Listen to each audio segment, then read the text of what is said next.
오늘 우리에게 내주실 하나님의 귀하신 말씀은 신약성경 에베소서 5장 15절에서 21절까지의 말씀 교독하도록 하시겠습니다.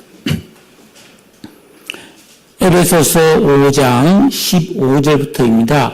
그런즉 너희가 어떻게 행할지를 자세히 주의하여 지혜 없는 자같이 하지 말고 오직 지혜 있는 자같이 하여 그러므로 어리석은 자가 되지 말고 오직 주의 뜻이 무엇인가 이해하라.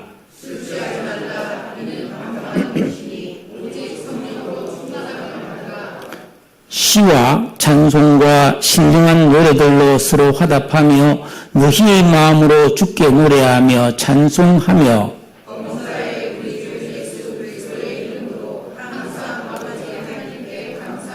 다 같이 그리스도를 경외함으로 피차 복종하라. 아멘. 할렐루야. 여러분 반갑습니다. 이 시간도 하나님께서 우리 심령에 귀한 은혜로 빈자리를 충만하게 채워주실 줄로 믿습니다. 지난 목요일 이른 아침에 저는 저 서울 문정동에 있는 동부구치소에 다녀왔습니다. 거기에 수감 중인 목사님이 계셔서 제가 면회를 했거든요.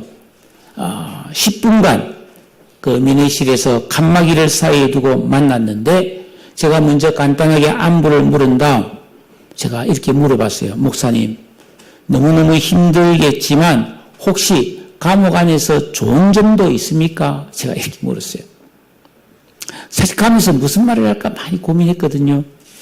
깜짝 놀란 표정을 짓더니 들어와 보면 압니다. 그러더라고요.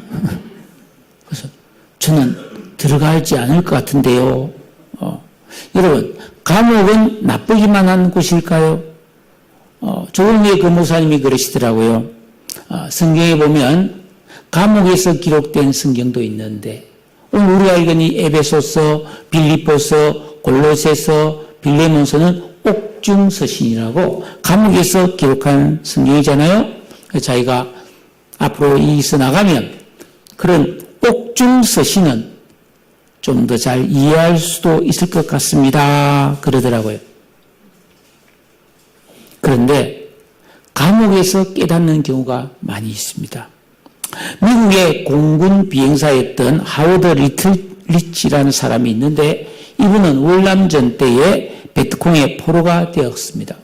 밀림에 있는 대단히 열악한 수용소에서 10년 넘게 갇혀서 비참한 시간을 보냈습니다. 그는 그 경험을 In the Presence of Enemy 하면서 적 앞에서 이런 책을 썼는데요.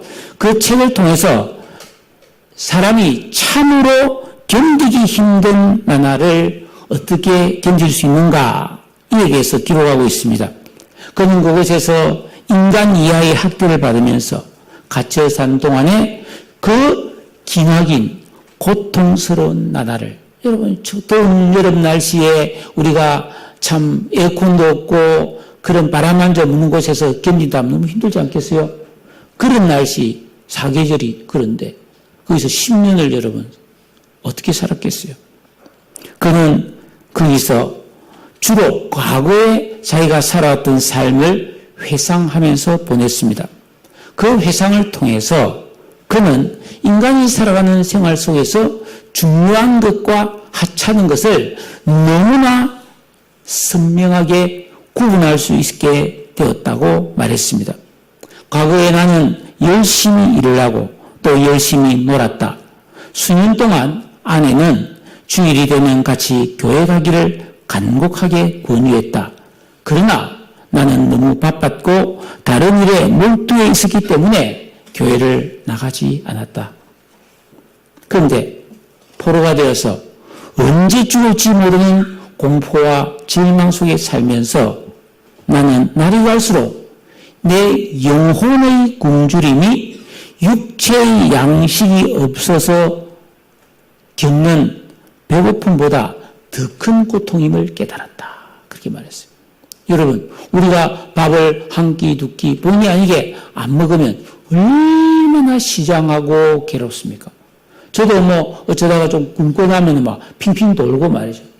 막 짜증이 나고 막 만사가 귀찮고 기운이 너무 없어지는 그런 느낌을 가집니다. 그런데 그런 인간에게는 육신의 배고픔보다 더 큰 배고픔이 있는데 그게 뭐냐면 영혼의 굶주림이란 거예요. 아직까지 그런 영혼의 굶주림을 안 누려봤다면 큰 다행입니다. 그런데 인생은 반드시 그런 때가 있을 수 있다는 겁니다. 이 하워드 리틀리치는 그것에서 뭔가 좀 붙들고 용기를 내고 싶고 이 상황을 잘 이겨내고 싶은데 나를 지지하고 위로해주고 인도해줄 도움이 전혀 없었다는 겁니다. 그때 그는 깨달았습니다. 아, 나는 내가 지금까지 살아오면서 내 영혼을 위해서는 아무것도 하지 않았구나. 지금까지 바쁘게 열심히 또 즐기면서 살아온 삶이 얼마나 공허한 것인지를 비로소 절감하며 그 고통 속에서 처음으로 애타게 하나님을 찾았다고 고백했습니다. 여러분, 사람은 어떠한 상황 속에서도 영혼이 빼앗기거나 사라지지 않는 보물을 소유할 수 있습니다. 내가 가진 소유물, 건강 다 잃어버릴 수 있는 거잖아요. 어느 날 갑자기 사라질 수 있는 거잖아요. 그러나 어떤 상황이 돼도 이 세상을 떠나도 잃어버리지 않는 보물을 우리는 소유할 수 있습니다. 가장 힘들고 슬플 때 나를 지탱해 줄 수 있는 견고한 방석을 만들어 살 수가 있습니다. 옛날 속담에 소도 비비 언덕이 있어야 된다 그런 게 있잖아요. 우리가 뭔가를 인내하고 뭔가를 참아내고 어떤 어려움 속에서 극복하려면 뭔가 디딤돌이 있어야 되잖아요. 그것을 우리는 평소에 내 영혼 속에 만들어야 된다는 것입니다. 이것은 세상이 줄 수 없습니다. 오직 예수 믿고 구원받은 성도가 진정한 영적 생활을 할 때 하나님께서 내 영혼 깊은 곳에 채워주시는 것입니다. 그것은 가진 자만이 아는 놀라운 충분함이고 만족함이에요. 그리스도인이라면 당연히 사람에게 영혼이 있음을 믿습니다. 사실이거든요. 그래서 문제인데 사람은 지식이나 돈이나 지위나 외모와는 상관이 없이 내 영혼의 상태에 따라 삶의 태도, 깊이, 수많은 선택과 결정, 또 죽음 건너편 영원한 운명이 달라진다는 사실입니다. 성경을 보면 왕이자 신이었던 다윗은 시편 23편에서 나는 내 영혼의 목자이신 하나님이 돌봐주시는 양이라고 고백했습니다. 하나님께서 나를 인도해 주셔서 푸른 풀밭 실만한 물가로 가면 내 영혼은 소생되고 의로운 길로 인도함을 받는다고 노래하였습니다. 여러분, 우리 각자의 내면 세계, 겉으로 보이는 외모가 아니라 이 외모는 잘 가꾸기만 하면 목욕 가고 미용실 가고 여러 가지 화장을 하고 그러면 좋게 만들 수가 있어요. 근데 마음은 쉽게 만들어지지 않습니다. 우리 영혼은 더욱더 쉽게 단련되지가 않습니다. 내 영혼의 극히 깊은 그곳, 그것이 평안하고 용기와 기쁨과 의로움과 소망이 샘솟는 그런 충만한 것이 되려면 어떻게 해야 하느냐? 이게 우리 인생을 살아가는데 큰 숙제라는 것입니다. 그렇지 않으면 뭘 해도 공허하고 진정한 만족을 못 느끼고 언제나 알 수 없는 외로움에 우리는 슬퍼하게 되는 거예요. 오늘 말씀을 통해서 이런 부분을 여러분과 함께 얘기하려고 합니다. 오늘 우리가 읽은 에베소서 5장 15절에 보면 그런즉 하고 시작을 하고 있는데 이 그런즉은 바로 앞에 있는 14절을 받고 있습니다. 우리 에베소서 5장 14절 말씀을 우리 같이 한번 읽도록 하겠습니다. 성경이 있죠? 다 같이 읽습니다. 시작. 그런 잠자는 자여 깨어서 죽은 자들 가운데서 일어나라. 그리스도께서 너희에게 비추시리라. 여러분, 예수님과 구원받은 성도는 잠에서 깨어나야 된다는 거예요. 이 잠은 우리가 밤에 피곤해서 쿨쿨 자는 그런 잠이 아니라는 거예요. 우리 영이 잠자는 것을 말합니다. 자, 좀 전에 우리 성가대가 아름다운 찬양을 했는데 제가 찬양하는 시간에 잠시 앉아있잖아요. 만약에 내가 너무 피곤해서 그 성가대가 부르는 잔잔한 음악 소리에 취해서 그만 잠이 들었다고 생각해 봅시다. 그래서 드르륵 코를 골고 성가대가 끝났는데 일어날 줄 모르고 자고 있으면 어떻게 되겠어요? 막 여러분이 웅성웅성하면서 누군가 뛰어오겠죠.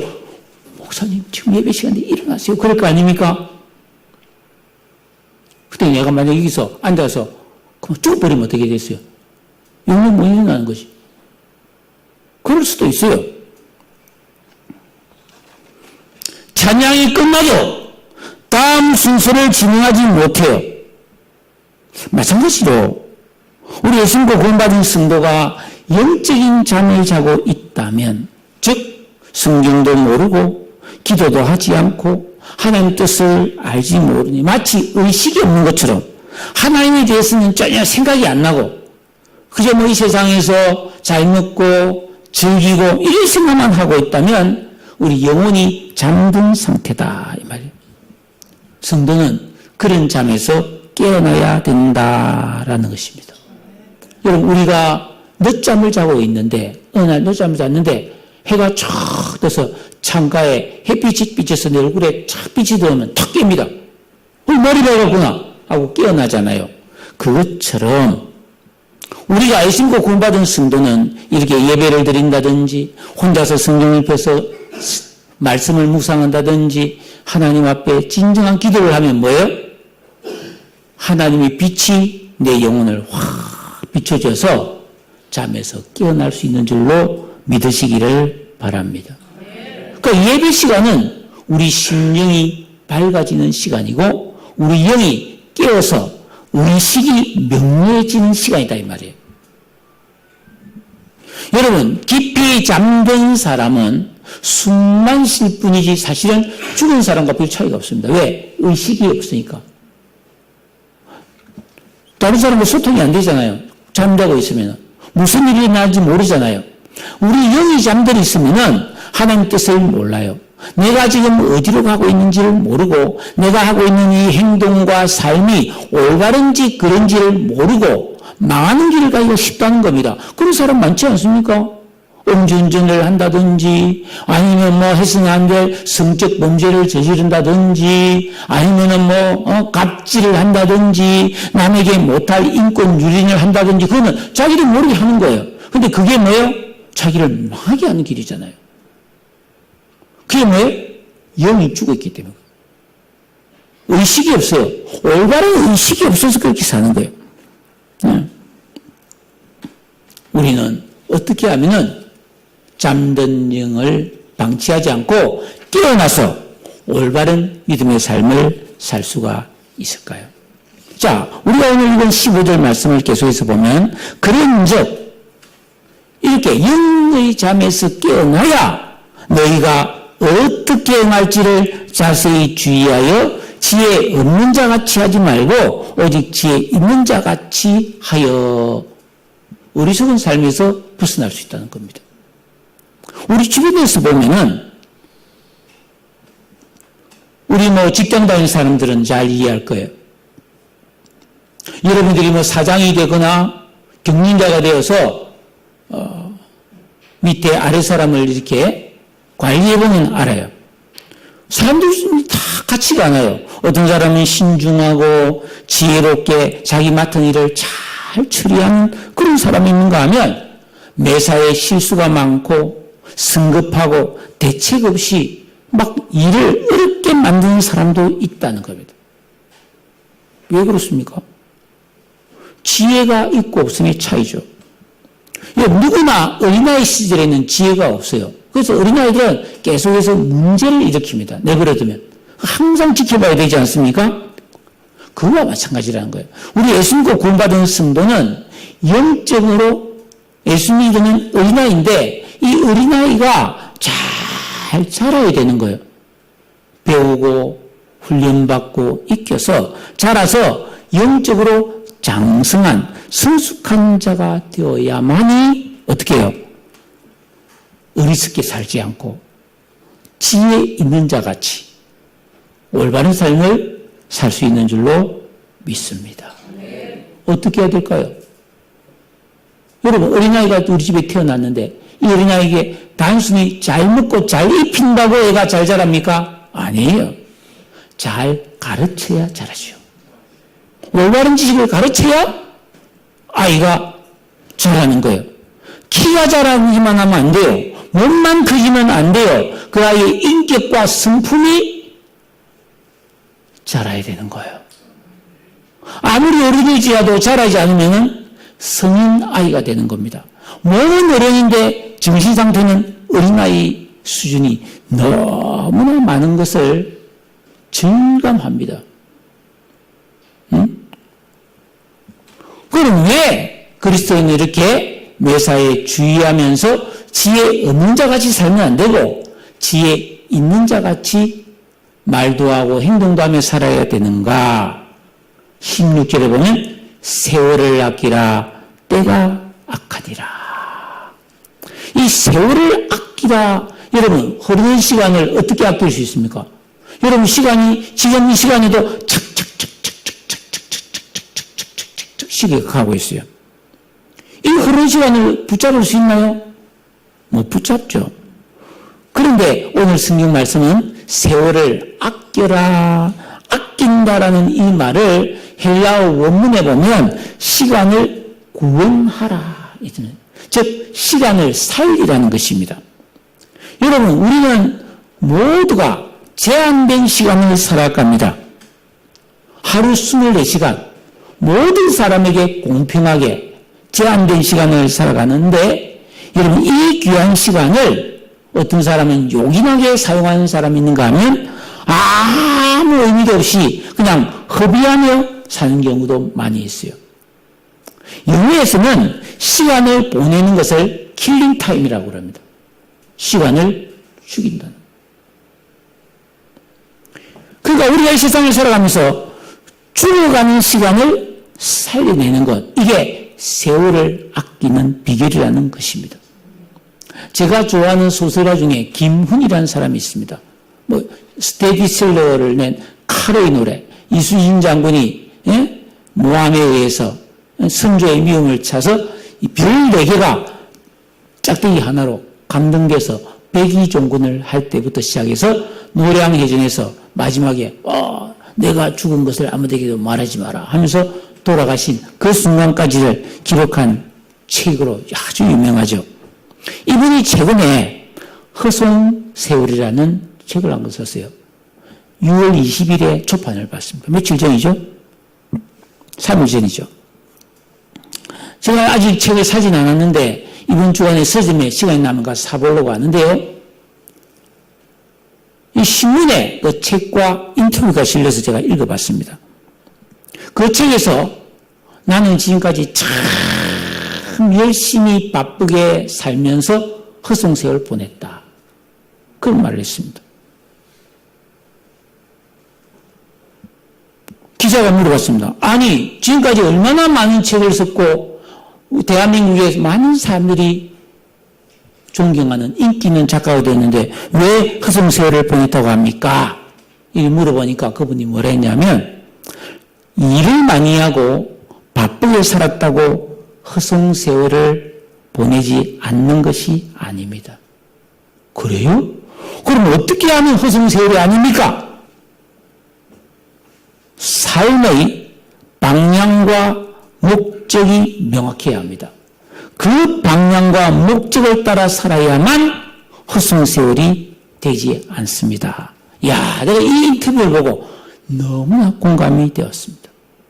그렇습니다. 여러분, 우리가 신앙생활도 마찬가지거든요. 이 신앙생활의 정확한 방향과 목적을 알고 그렇게 살아가야 좌우로나 우로나 치우치거나 경륜질하지 않고 그 길을 딱 한 길을 가야 그게 방황이 아니고 그렇지 않고 오락가락 갈팡질팡 이거는 뭐예요?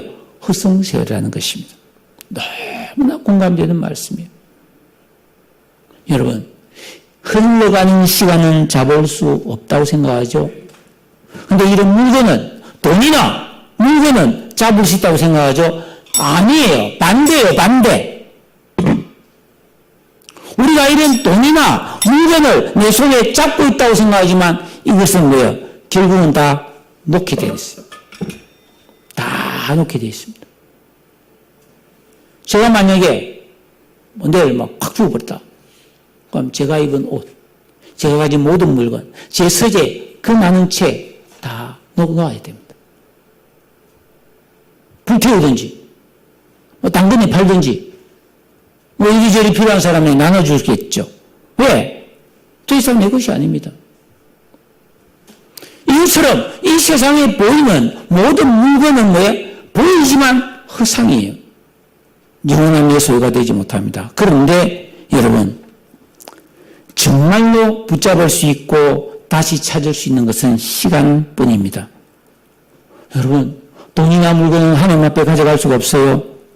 우리가 그러나 이 세상을 살아갈 때 흐르는 시간 속에서 내가 믿음으로 살고 하나님 뜻대로 살면 천국에서 영원히 복된 시간으로 돌려받게 됩니다.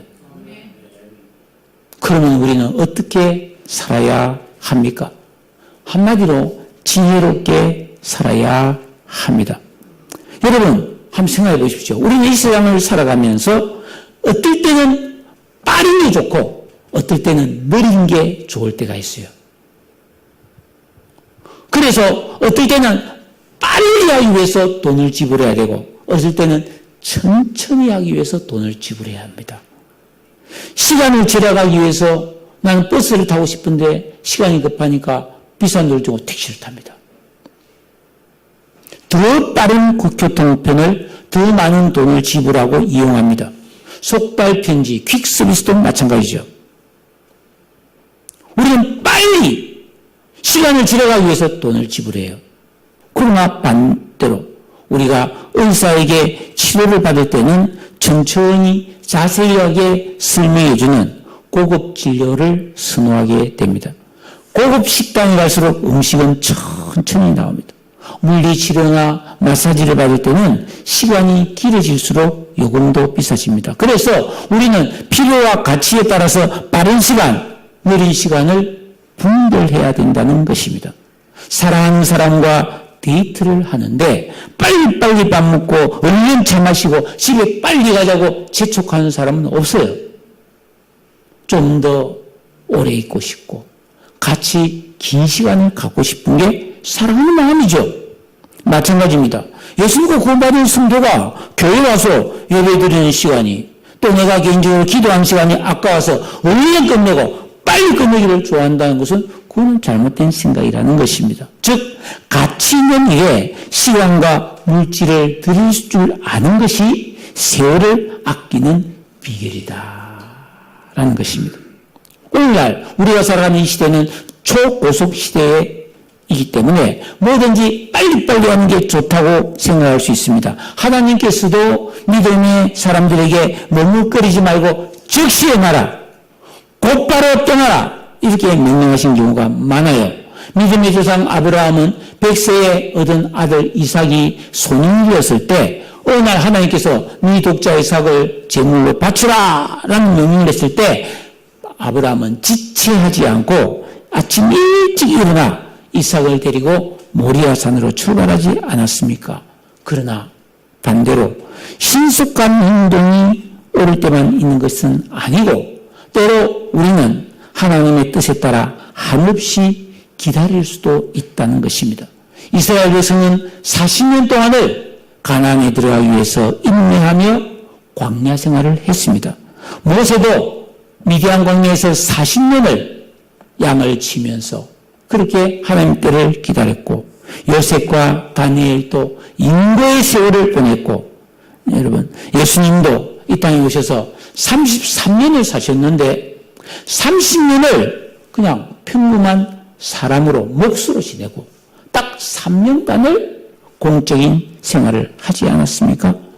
사도 바울도, 이 에베소서를 기록한 사도 바울도 부활하신 예수님을 만난 다음에 무려 13년간 아라비아 광야에서 고향 다소에서 오랜 기다림의 시간을 가졌다는 것입니다. 그런데 마귀는 우리의 시간을 잘못 사용하도록 미혹합니다. 빨리 해야 될 일을 미루고 지체하게 하거나 오래오래 인내하고 기다려야 될 때에 성급하게 서둘러서 낭패를 겪게 만듭니다. 시간은 여러분 하나님이 만드신 피조물이에요. 우리가 하나님의 뜻을 분별하고 즉시 해야 될 일과 오래오래 기다려야 될 때를 알고 성령함이 세월을 아끼는 비결임을 믿으시기를 바랍니다. 그러므로 17절에 보면 어리석은 자가 되지 말고 오직 주의 뜻이 무엇인가 이해하라. 하나님 뜻을 모르고 내 속임에 옳은 대로 하면 결국 그것이 어리석은 삶이 되고 만다는 것입니다. 예수님의 삶을 보면 이 빠름과 느림이 조화를 이루는 그런 삶을 사신 것을 알 수가 있습니다. 예수님은 짧은 3년의 공생애 동안 여러 마을과 지방을 다니며 수많은 사람들에게 시간을 아끼며 복음을 전하며 시간을 보냈어요. 하지만 예수님은 어느 날 사마리아 우물가에서 아무도 관심이 갖지 않는 한 여인의 영혼을 위해 하루 종일 며칠씩 시간을 보내기도 했습니다.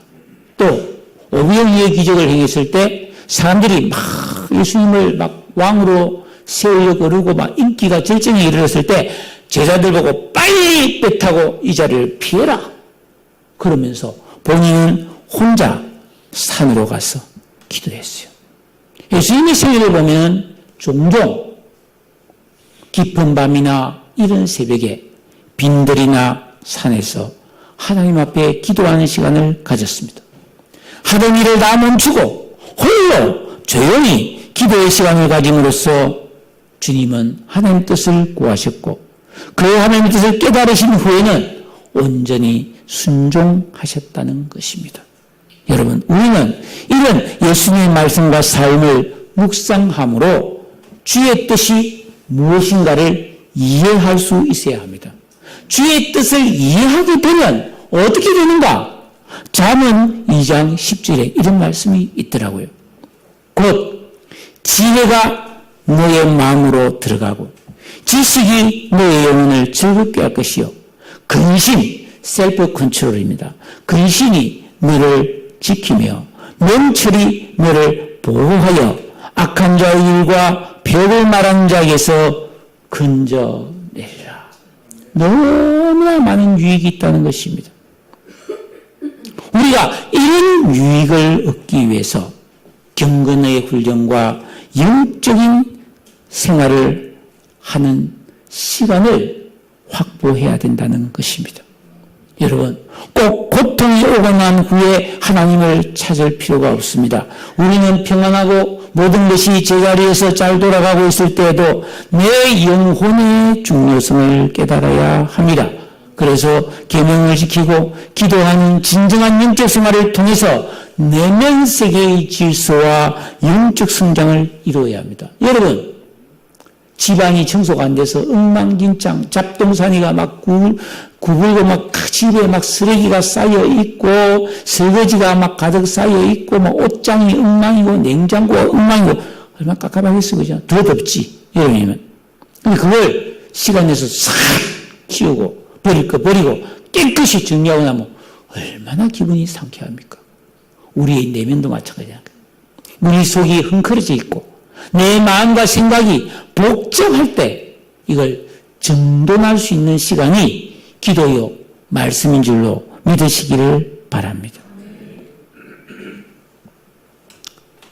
사람은 나를 지으신 하나님의 선하신 뜻을 깨닫고 그 뜻대로 순종하며 살아야 유한한 내 생명의 날들이 흡입되지 않고 거룩하고 선한 열매가 있는 그런 참 유익한 삶을 살아낼 수 있음을 믿으시기를 주의 이름으로 축복합니다. 그러면서 한 가지 예를 들었어요. 18절에 술 취하지 말라. 이는 방탕한 것이니 오직 성령으로 충만함을 받아라 그랬습니다. 여러분, 이 술 취한다는 것과 성령 충만은 둘 다 굉장히 비슷한 상태입니다. 여러분, 술 취하면은 자기 의지대로 살지 못하고 제정신이 아니게 돼요. 저는 술을 취해본 적이 없는데 술 취한 사람은 너무너무 많이 봤습니다. 왜? 우리 집안에 매형이라든지 친척이라든지 술 좋아하는 사람이 있어요. 많았어요. 근데 그 술 좋아하는 사람은 다 죽었어요. 다 60대, 70대 초반에 다 죽어버렸어요. 왜? 너무 술을 많이 마시고. 제 친척 형님 한 분은 40대에 죽어버렸어요. 근데 그 형님이 내가 부산 살고 있을 때 서울에서 명절 때 오면 있잖아요. 몇날 며칠 술만 먹다 가는 거예요. 어느 정도? 대선 소주, 대병이라고 했어요. 이만한 병. 하룻밤에 그걸 한 병씩 마셨어요. 그래도 잘 취하지도 않았어요. 한 가지 좋았던 점은 그 형이 서울에서 과자 공장을 했어요. 내려올 때 과자를 몇 박스씩, 오란다 이런 거 있잖아요. 네? 몇 박스씩 그냥 가져왔어요. 야, 두고 먹었으면 그거는 좋았지만 그렇게 술을 먹더니 40대 그냥 죽어버렸어요. 여기서 술 취한다는 것은 모든 방탕한 생활을 대표하는 어리석은 행위인데, 여러분, 방탕이라는 말 들어보셨죠? 그래서 사전을 찾아봤습니다. 이 방탕이라는 말이 무슨 뜻이냐면, 첫째는 가볍고 천박하다는 겁니다. 여러분, 술에 취하면 어떤 세상 것에 몰입하게 되면 가볍고 천박해진다는 사람이. 그 다음 두 번째로는 도덕적, 정신적으로 하찮은 말과 행동을 해서 심판과 형벌을 면할 수 없는 그런 생활을 하게 된다는 것입니다. 얼마나 기분 나쁜 말이 방탕입니까? 이렇게 방탕하게 산다는 것은 바로 영적으로 잠을 자는 상태라는 겁니다. 잠시 재미있을지는 몰라도 참 유익이 없어요. 여러분 생각해 보세요. 우리나라 뉴스에 여러분 알죠? 유명 가수가 음주운전을 했어요. 그러면 아이고 잘못했습니다 하고 내려서 괜찮습니까? 안 다쳤습니까? 그러면서 제가 보상하겠습니다. 이러면 욕 좀 먹고 보도를 보니 그래요. 벌금 좀 내면 끝날 일인데 도망가 버려요. 다른 사람이 네가 했다 그래라 그러고 일을 일파만파 키워서 온 나라가 떠들썩하게 만들고 결국 본인 구속되고 그렇지 않았습니까? 얼마나 가볍습니까? 얼마나 어리석습니까? 그분은 또 약과예요. 국회의원, 도지사, 시장, 교수, 유명한 연예인, 이런 사람들도 술 먹고 이상한 짓을 하고 성추행을 하고 그래서 폐가 망신하는 사람이 얼마나 많습니까? 도박에 빠지고 마약에 손을 대고 다 뭡니까? 방탕한 거예요. 자기를 해치는 삶을 사는 거예요. 왜 그랬을까요? 그걸 몰라서 그랬습니까? 아니에요. 지혜가 없기 때문에. 그런 삶을 절제하고 다스리지 못하는 거예요. 안 되는데 그러면서 하는 거예요. 촥 가슴 아파. 그렇게 해서 망한 사람이 너무너무 많다는 겁니다. 예? 여러분,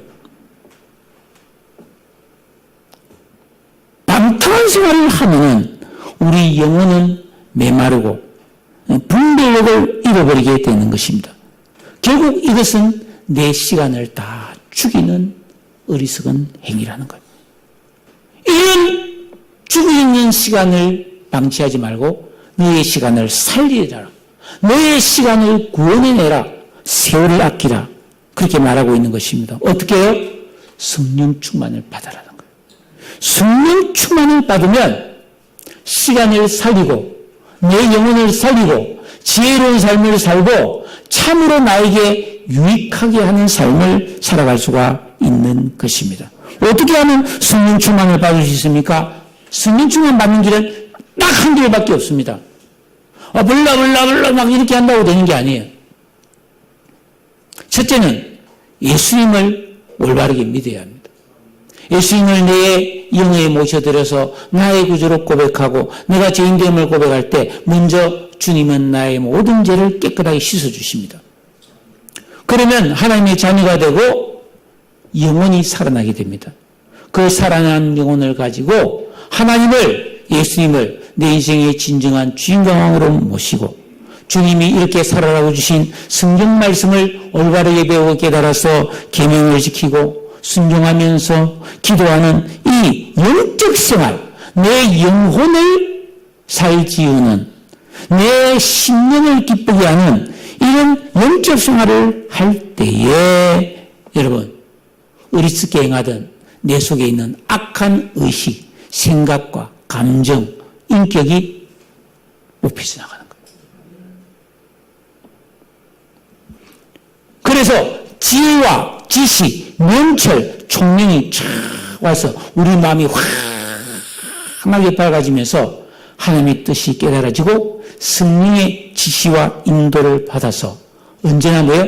위험한 길, 망하는 길이 아니라 복되고 좋은 길을 착착착착 찾아서 마치 지도를 보고 길을 찾아가듯이 하나님의 주시는 지혜를 따라서 바른 길을 착착착착 살아가는 이 상태가 성령 충만한 상태인 줄로 믿습니다. 여러분, 예수를 떠난 시간, 믿음을 떠나서 내 생각에 옳다고 생각하고 살았다가 망한 사람 얼마나 많습니까? 대통령이 되었어도 자기 생각대로 살다가 망하는 것이고 성공한 후에도 여러분 지혜가 없어서 망하는 사람이 얼마나 많습니까? 왜 그럴까요? 때가 악하기 때문이라는 거예요. 이 때가 악하다는 이 말은 무슨 뜻이냐면 마귀가 끊임없이 뭡니까? 우리를 미혹해서 나의 시간을 죽이게 만드는 거예요. 나를 우습게 살도록 끊임없이 마음에 미혹을 준다는 겁니다. 네? 그렇기 때문에 우리는 이 세월이 악한 세월을 살고 있기 때문에 너무나 유혹이 많잖아요. 그렇기 때문에 정신 딱 차리지 않으면 정신줄을 놓는 순간 새 속에 물들고 방탕에 빠져들기가 너무 쉽다는 사실입니다. 성경이 말하고 있습니다. 믿음으로 하지 않는 것은 다 죄라. 죽이는 시간이라는 뜻입니다. 여러분, 먼저 여러분이 날마다 선물로 받게 되는 24시간의 시간이 있잖아요. 매일매일 24시간, 이 시간을 구원해서 살리는 시간이 되기를 바랍니다. 그러면 내 영혼이 살아나고 영혼이 잘 되면 내 일이 잘 되고 인간관계도 좋아지고 영혼이 복이 되는 삶을 살아가게 될 줄로 믿습니다. 그러면 이렇게 성령 충만 받은 자의 삶은 어떤 삶인가? 19절에 보십시오. 시와 찬송과 신령한 노래들로 서로 화답하며 너희의 마음으로 주께 노래하며 찬송하며 범사의 우리 주 예수 그리스도의 이름으로 항상 아버지 하나님께 감사하며 그리스도를 경외함으로 피차 복종하는 삶을 살 수 있다는 것입니다. 여러분, 술 취함은 방탕하게 하는 결과를 가져오지만 성령 충만은 이처럼 아름다운 노래를 부르고 예수님을 경외하고 피차에 복종하는 삶을 가능하게 한다는 것입니다. 자, 이게 무슨 말이냐 하면은 시와 찬미와 신령한 노래, 이게 뭐냐 하면은 여러분, 우리가 구약의 시편을 보면은 예수 믿고 구원받은 성도일지라도 이 세상을 살아가면서 슬픈 일을 만나요. 우울한 일을 만나요. 이해할 수 없는 고통을 겪을 수도 있어요. 이 세상이 그렇잖아요. 열심히 일하는데 잘 안 돼. 사업이 잘 안 돼. 인간관계가 잘 안 돼. 본의 아니게 꼬여. 그럴 때 어떻게 해야 됩니까? 그때 시간을 죽이는 사람이 있고 시간을 살리는 사람이 있어요. 시간을 죽인 사람은 아이고 힘들다, 괴롭다, 술 먹어버리는 거예요. 술 취하는 거죠. 쾌락을 찾아가는 거예요. 이 고통을 잊기 위해서 쾌락을 빠져. 심지어 요즘 마약을 손댄다든지, 아니, 음란에 빠진다든지, 이상한 짓을 하면서 시간을 줄이면서 문제를 해결을 하는데 그게 해결이 되느냐? 절대로 안 되고 더 악화되게 되어 있습니다. 그럼 이때 시간을 살리는 사람은 어떻게 하냐? 그게 시편에 나와 있는 거예요. 내 모든 슬픔과 괴로움을 가지고 하나님 앞에 나아가서 기도하는 거예요. 찬송을 부르는 거예요. 그 와중에 무슨 찬송을 부르냐고요? 모르는 소리예요. 우리 조상들은요, 예수 안 믿어도 슬플 때도 노래를 불렀어요. 일할 때 너무 힘들 때 노래를 부르면서 일을 했어요. 그렇죠? 핸드폰에 봐보세요. 히브리 노예들의 노래라는 유명한 노래가 있죠. 노예 생활할 때 그들은 노래를 불렀어요. 그렇습니다. 우리는 괴로울 때도 하나님 앞에 찬송하고, 이해할 수 없는 일이 일어날 때, 너무나 슬프고 괴로울 때 우리는 하나님 앞에 나와 성경 시편을 읽으면서 기도하며 찬송해야 합니다. 그러면 내 시간이 살아날 줄로 믿으시기를 바랍니다. 잘 될 때도 물론 마찬가지고요. 그러니까 우리 성도는 뭡니까? 서로 만나서 이런 신령한 노래, 이런 믿음의 고백들을 서로 주고받거니 하면서 서로 교제를 나누는 거예요. 그러면서 언제나 하나님 앞에 감사하며 살 수 있는 거예요. 언제나 하나님 앞에 감사하는 삶을 살죠. 원망과 불평이 아니라 감사하는 삶을 살 수 있는 거예요. 왜요? 괴로울 때 진정한 위로는 하나님께로부터 옵니다. 이 세상 어디에 진정한 쉼이 있습니까? 해외여행을 간다고, 펜션에 놀러를 간다고, 차박을 하고 캠핑을 간다고 쉬어집니까? 쉼 같은 데이 사실 쉼이 아니에요. 왜? 진정한 쉼은 영의 충전이 돼야 그 쉼이거든. 영적으로 충전이 돼야 그게 쉬는 건데, 그냥 육체가 가만히 있는 게 쉬는 게 아니고 어떤 면에서는 더 피곤한 일이지요. 예? 그렇게 하나님 앞에 감사하며 그리스도를 경외함으로 피차에 복종하라. 남편과 아내, 성도와 성도가 서로 부모와 자녀가 피차에 복종하는 화목과 하나됨을 이룰 수 있어요. 이런 믿음이 아니면 가정도 교회도 방탕하여 소란하고 갈등하며 주님의 뜻을 이루지 못하고 세월을 허비하는 어리석은 삶을 살게 된다. 그렇게 말하고 있습니다. 송구한 이야기지만 최근에 계속 보도가 되잖아요. 지금으로부터 10여 년 전에 저 경상남도 밀양에서 중학생이 44명이 여중생 하나를 1년간 성폭행했다. 그런데 이게 수사로 밝혀졌는데 한 사람도 벌을 안 받았어요. 이게 신문에 계속 나오고 있잖아요. 그런데 지금 그때 범죄를 저질렀던 사람이 아무렇지도 않게 다 좋은 직장도 다니고 있고, 근데 누군가가 이 사람 이름을 하나하나 막 공개를 하겠어요. 직장에서 막 잘리고, 근데 어떤 사람은 결혼을 앞두고 있는데 이 파혼이 되고 난리가 나는 거예요. 여러분, 우리가 살아가는 삶은 따라합시다. 내가 살아가는 삶은 정이 아니고 선이다. 여기 찍고 저기 찍고 저기 찍고 저기 찍고가 아니에요. 쭉 이어지는 거예요. 언제까지? 영원까지 이어지는 겁니다. 그러니까 오늘의 나의 삶이 사라지는 게 아니에요. 계속 선으로 연결되는 거예요. 그렇기 때문에 잘 살아야 되는 거예요. 정말 시간을 죽이지 말고 방탕하게 살지 말고 어떻게 행할지를 자세히 주의해서 지혜롭게 살아야 되는 거예요. 시간을 살리면 우리 인생이 살아날 줄로 믿으시기를 바랍니다. 그래야만 허비한 인생이 아니고 후회하는 인생이 아닌 거예요. 나에 가는 일의 끝에서 나는 주님을 보리라. 말씀을 맺겠습니다. 신약 성경에서 기록된 모든 예수님의 말씀 중에서 가장 심오한 진리를 담고 있는 말씀이 산상설교인데, 이 산상설교를 마치는 마태복음 5장, 6장, 7장 끝부분에 예수님이 이런 말씀을 했습니다. 마태복음 7장 24절에 그러므로 누구든지 나의 이 말을 듣고 행하는 자는 그 집을 반석 위에 지은 지혜로운 사람 같으리니. 자, 나의 이 말을 듣고 행하는 자, 주님의 뜻대로 순종하는 자는 지혜로운 사람이 되는 거예요. 하나님의 말씀을 듣고 순종해야 지혜로운 삶을 살 수 있지. 내 생각에 옳은 대로 사는 것은 어리석은 삶으로 가기가 십상이다는 겁니다. 그런 사람은 마치 뭐예요? 그 집을 반석 위에 기초를 튼튼하게 하고 집을 지은 사람과 같듯. 그래서 이런 사람은 비가 내리고 홍수가 나도 안 무너지지. 그러나 뭡니까? 나의 이 말을 듣고도 순종하지 않는 사람은 어떻습니까? 마치 그 집을 모래 위에 지은 어리석은 사람과 같아요.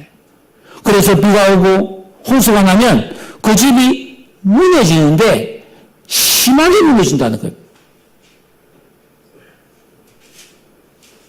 예수께서 말씀하신 나의 이 말이 바로 주님의 뜻인데 그 핵심이 뭐냐? 마태복음 5장 제일 앞에 나옵니다. 이 히브리어 성경은 두 갈식이에요. 제일 앞에 결론부터 나옵니다. 결론이 제일 앞에 나오는데 팔복이잖아요. 팔복이 이루어져야 돼요. 팔복이 이루어져야 우리는 빛과 소금, 착한 행실을 가지면서 많은 사람에게 유익을 주는 삶을 살 수가 있는 거예요.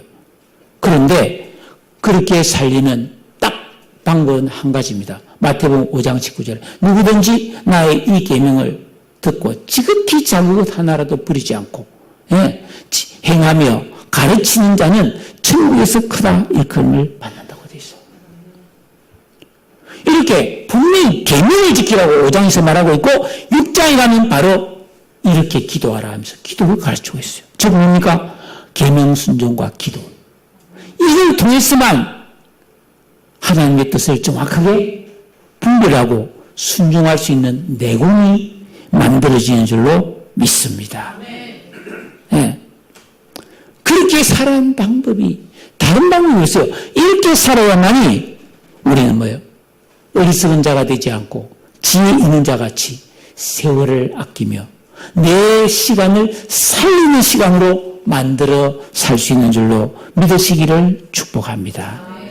안 그러면 내가 시간을 죽이고 그래서 어리석게 살면서 세월을 허비하고 결국은 뭐예요? 아무것도 남지 않는 빈털터리가 되고 말 인생은 허무하다 이러면서 종지부를 찍게 되는 거예요. 사랑하는 여러분, 우리를 향한 주님의 뜻, 나를 사랑하시는 예수님은 우리가 어리석은 자가 되기를 원치 않고 지혜로운 자가 되기를 원합니다. 잔꾀로 사는 게 아니에요. 처세술로 사는 게 아니에요. 하나님이 주시는 진정한 하늘의 지혜로 살기를 원하십니다. 여러분이 하나님 말씀을 올바르게 배우고 진실로 기도하는 삶을 살 때만이 여러분이 핸드폰을 보는 시간만큼만 기도해 보세요. 여러분이 다른 오락나는 시간만큼 그 절반만이라도 성경을 펴서 읽어보세요. 여러분의 영혼이 강건하게 됩니다. 여러분의 마음이 밝아집니다. 여러분이 올바른 지혜와 분별이 생기게 됩니다. 이 진리를 알고 살아야 이 무더위와 장마와 복잡다난한 세상사가 나를 절망하게 하거나 피곤하게 하지 않고 이 와중에서도 기뻐하며 감사하며 주를 경외하며 피차에 유익을 주는 복종의 삶을 살 수 있는 줄로 믿습니다.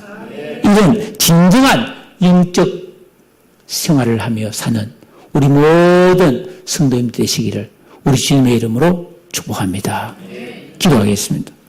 오늘 이 말씀을 생각하면서 제가 많은 말을 했지만 핵심은 하나예요. 내 영혼이 살아나야 시간을 죽이지 않고 시간을 살릴 수 있고 내 시간이 살아나야 내 인생이 살아나는 거예요. 안 그러면 아무리 노력하고 열심히 발부둥치고 살아도 허송세월이 되고 만다는 거예요. 왜? 남지 않는 거예요.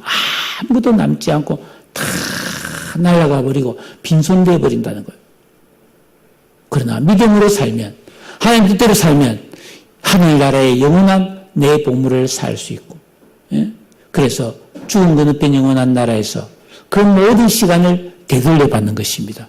사랑하는 여러분, 이 영적인 진리를 여러분이 소홀히 하지 마시고 이 길을 가게 해달라고, 이 믿음으로 살게 해달라고, 주여 어리석은 자가 되지 말고 지혜로운 자가 되어 살게 하여 주시옵소서. 다 같이 한번 통성으로 기도하겠습니다.